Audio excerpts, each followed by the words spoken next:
Wih, kayaknya ada yang lagi di Jakarta nih. Katanya mau pembuktian. Ini tempat udah gue sediain nih. Tinggal langsung aja kontak ke gue dong. Masa nggak ada kontak-kontakan sama sekali tapi ngakunya mau pembuktian? Ayolah, kalau emang berani kontak gue. Akses gue kan udah banyak. Kemarin udah teleponan juga dong. Masa nggak berani kontak gue buat pembuktian? Cak, cak, cak. Tapi keluar-keluarnya mau pembuktian. Ciao, ciao.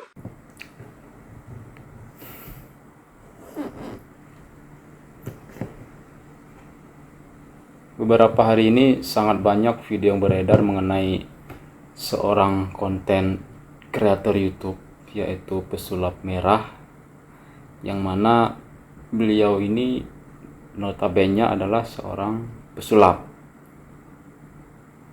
dan seorang konten kreator YouTube juga, yaitu yang bernama Gus Samsudin, yang mana beliau ini notabene juga adalah seorang dukun atau dukun pengobatan, ya bisa dikatakan dukun pengobatan. Yang pertama saya akan bicara mengenai pesulap merah, jadi saya tidak terlalu banyak berkomentar mengenai beliau.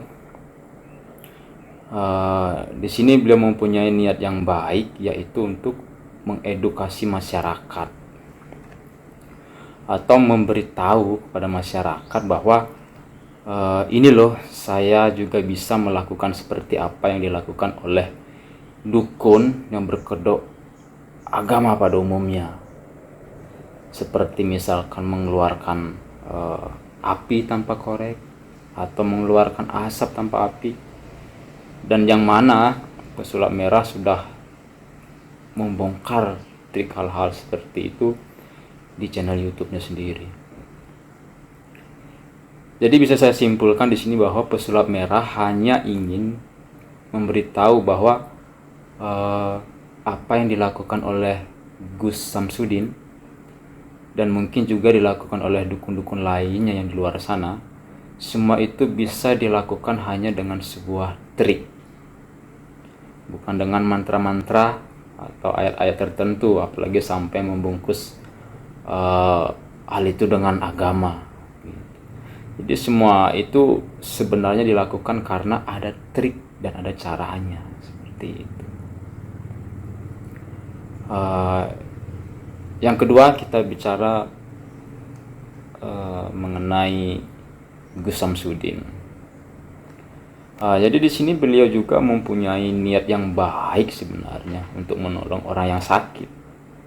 Namun tentu saja ini terlepas apakah orang yang beliau obati sembuh atau tidak, dan apakah cara yang beliau gunakan memang real ilmu spiritual pengobatan atau hanya trik saja, yang mana trik tersebut dibungkus oleh agama supaya orang yang berobat lebih yakin bahwa beliau ini bisa menyembuhkan penyakit.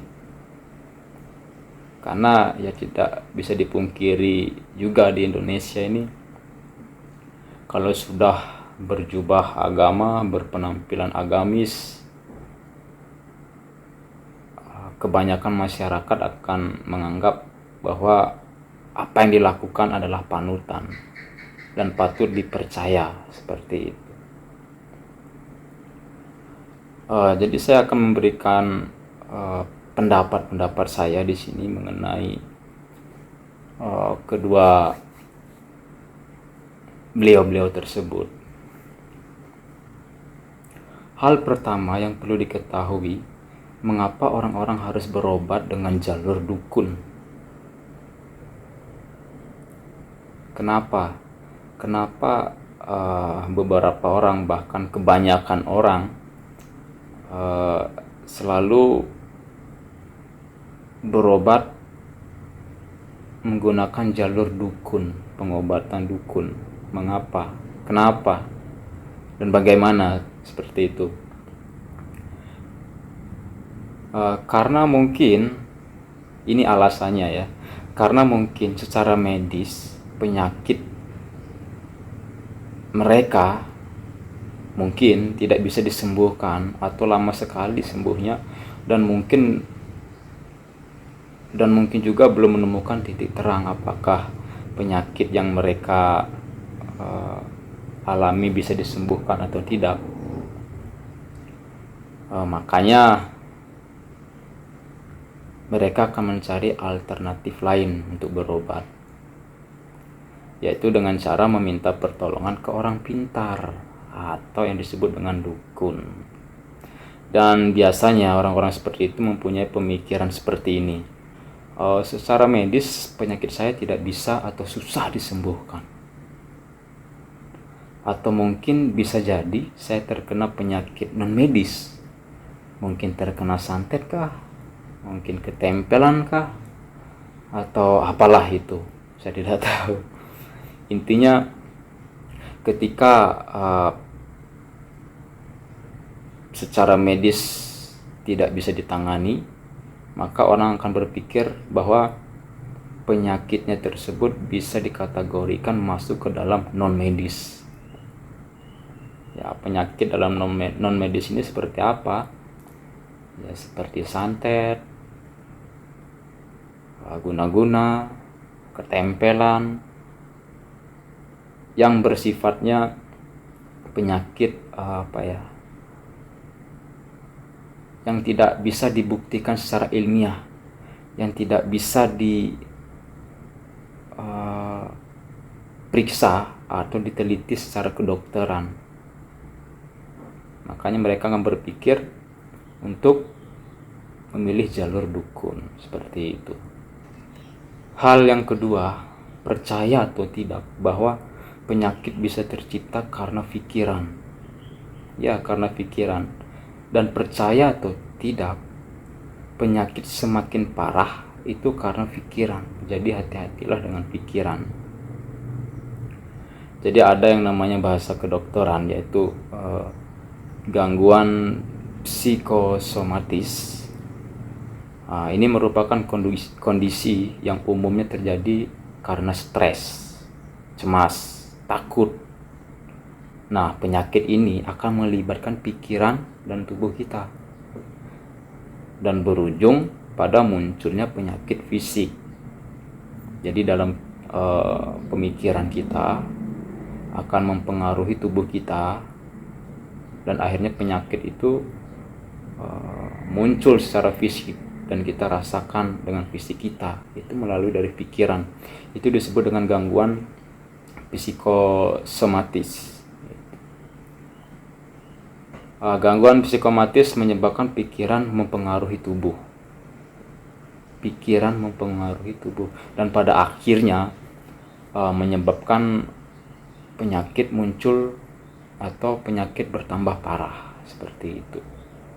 Sebenarnya pikiran mesti harus hati-hati kita dalam berpikir, membawa pikiran kita, karena pada dasarnya kebanyakan orang fokus dengan saya sakit karena ini, saya sakit karena salah makan, atau saya sakit karena banyak hal, tanpa dia sadari bahwa di pikirannya, cara dia berpikir itu juga menciptakan suatu penyakit di dalam dirinya, seperti itu. Jadi hati-hati dalam berpikir. Kembali lagi ke Gus Samsudin. Di sini saya mempunyai pendapat yang khusus untuk beliau. Jadi begini, sebelumnya saya mohon maaf ke beliau kalau apa yang beliau lakukan sebenarnya itu menurut saya hanyalah sebuah trik, yang mana sudah pernah dibongkar dengan pesulap merah itu sendiri. Namun bedanya di sini adalah beliau, Gus Samsudin, membungkus semua trik itu dengan bacaan-bacaan atau ayat-ayat suci, yang mana seolah-olah bacaan-bacaan atau ayat-ayat suci itu membuat penampakan itu terjadi seperti mengeluarkan api tanpa korek, atau mengeluarkan asap tanpa api, dan lain sebagainya. Padahal semua itu bisa dilakukan tanpa harus membacakan ayat-ayat khusus kah, mantra-mantra khusus kah. Tidak perlu, karena semua itu hanyalah sebuah trik. Namun di sini adalah kesalahan beliau adalah membungkus dengan atau mencampuri dengan keagamaan seperti itu. Namun ada hal yang positif saya temukan di sini untuk Gus Samsudin. Walaupun saya tidak yakin dengan semua orang yang berobat dengan beliau bakal sembuh semuanya, atau mungkin sama saja tidak ada perubahan saat sudah berobat dengan beliau. Saya hanya berpendapat apa yang dilakukan oleh beliau, Gus Samsudin, hanyalah berusaha untuk mensugestikan pasiennya agar sembuh dari penyakitnya. Mensugestikan. Artinya mensugestikan itu artinya memberi pengaruh. Kenapa saya katakan mensugestikan? Karena pada dasarnya saya percaya bahwa penyakit dan rasa sakit itu timbul karena pikiran. Itu poin yang pertama. Lalu apa hubungannya dengan mensugesti?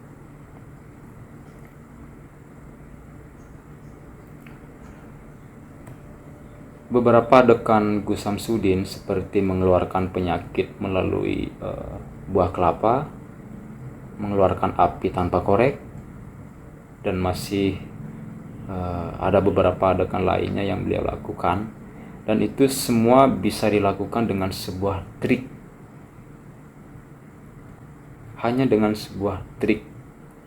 Tetapi ketika pasien melihat sesuatu keluar dari tubuhnya, maka pasien akan berpikir bahwa penyakitnya sudah keluar dari tubuhnya, atau bahkan pasien sangat begitu yakin dan menambah kepercayaan diri bahwa apa yang keluar dari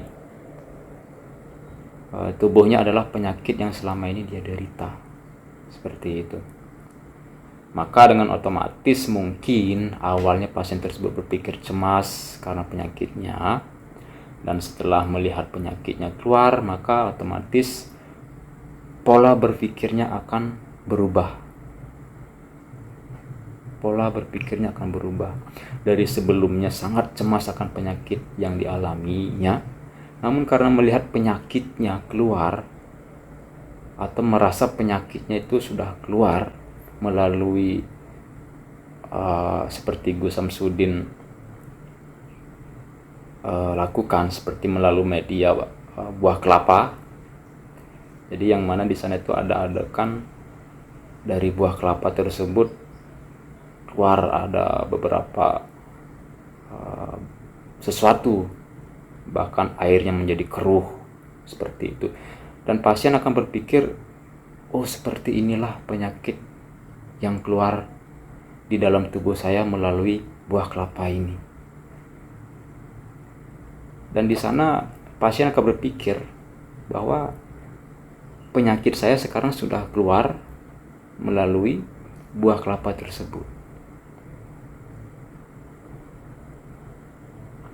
Makanya pasien akan berpikir dari sebelumnya sangat cemas akan penyakit yang dialami, namun karena melihat penyakitnya keluar dari buah kelapa mungkin, atau penyakitnya dibakar menggunakan mantra atau ayat-ayat suci dan mengeluarkan api, maka pasien akan merasa percaya diri dan tidak lagi cemas memikirkan penyakitnya.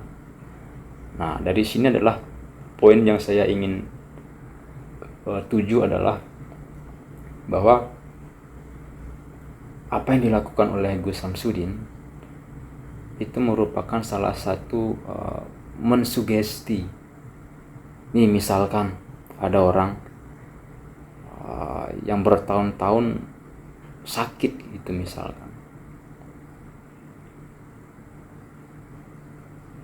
mungkin saja dia sakit bertahun-tahun karena rasa cemas dalam pikirannya terus menghantui dia, sehingga pikirannya akan mengendalikan tubuhnya, dan tubuhnya akan merasakan apa yang dia pikirkan karena dia terus berpikir sakit saja. Ya, percaya tidak percaya itulah pikiran. Nah, makanya dari sinilah Gus Samsudin melalui media-media seperti itu, dia tuh mengubah cara berpikir pasien tersebut dengan memperlihatkan atau mempertontonkan sesuatu yang keluar dari tubuh pasien tersebut. Maka pasien tersebut akan berpikir, ya penyakit saya sudah keluar. Otomatis dia akan berpikir rileks, tidak cemas lagi dengan penyakit di dalam dirinya, karena dia sudah percaya diri dan melihat langsung bahwa penyakit itu sudah memang keluar, seperti itu. Tetapi di sini perlu digarisbawahi bahwa itu hanyalah trik, bukan sungguhan, seperti itu. Itu bisa dibuktikan melalui trik seperti itu. Lalu apakah benar buah kelapa itu yang seperti ada kan di video Gus Samsudin, begitu dibuka air kelapa itu jadi kumuh dan ada sesuatu di sana? Apakah itu benar murni real? Ya tentu saja tidak. Ya pendapat saya tentu saja itu tidak, karena sudah jelas pesulap merah juga sudah membongkar semuanya trik-trik tersebut. Jadi kesimpulan yang bisa saya ambil untuk Gus Samsudin adalah bahwa apa yang dia lakukan untuk pengobatan dan membantu menyembuhkan orang yang sakit sebenarnya tidak ada masalah dengan cara itu. Tidak ada masalah dengan cara itu. Saya katakan menurut pendapat saya, tidak ada masalah dengan cara itu. Karena saya punya pendapat, cara-cara yang beliau lakukan itu adalah salah satu atau media untuk mengubah pola pikir pasien supaya tidak terlalu cemas dan takut dengan penyakit yang dialami. Karena ingat bahwa pikiran bisa menciptakan apa saja, termasuk penyakit di dalam diri. Jadi sekali lagi, hati-hati dengan pikiran. Pikiran bisa menciptakan apapun. Ya, pikiran bisa menciptakan apapun di dunia ini.